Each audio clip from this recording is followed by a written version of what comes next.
This is the story of my sort of new lawnmower.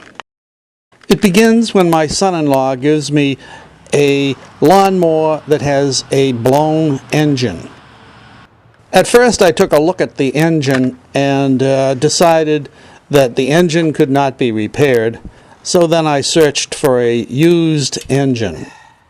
I found a used engine, paid $150 for it, put it in, and eventually got it running.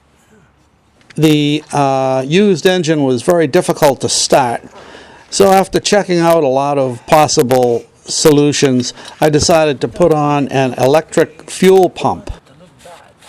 The fuel pump did help the problem. The engine became easier to start, and so I ran it probably for another 2 months, and at that point that engine blew up.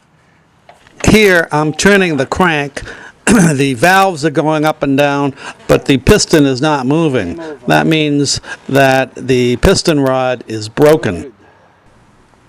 This is on engine number 2. So at this point I decided to invest in a new engine, and I purchased a Briggs & Stratton 27 horsepower V-twin engine. This cost me $750. Delivery was free, and so I got the engine in and proceeded to take the old blown engine out of the machine and put the new engine in. I also decided to rewire the machine. For this particular machine, there are only 3 switches that are necessary.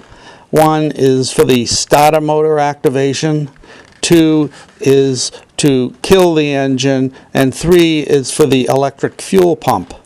And so these are the only switches that are in this lawnmower. No safety devices, no safety switches, just 3 ordinary switches, and I used household toggle switches to build the switch bank.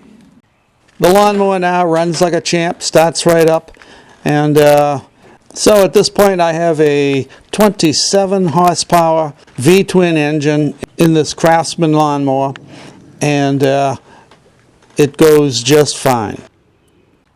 At this point I'll start it up and give you a demo ride. Probably would have cost me $2,000 or more to pick up a lawnmower with this kind of horsepower, but it only cost me $750.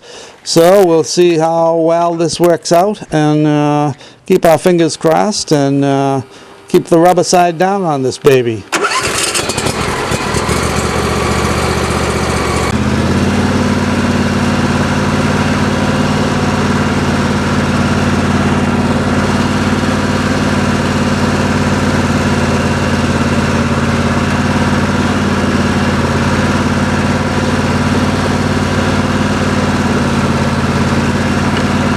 Well, that's it, folks. The only 27 horsepower Craftsman LT1000 lawnmower in existence, at least that I know of.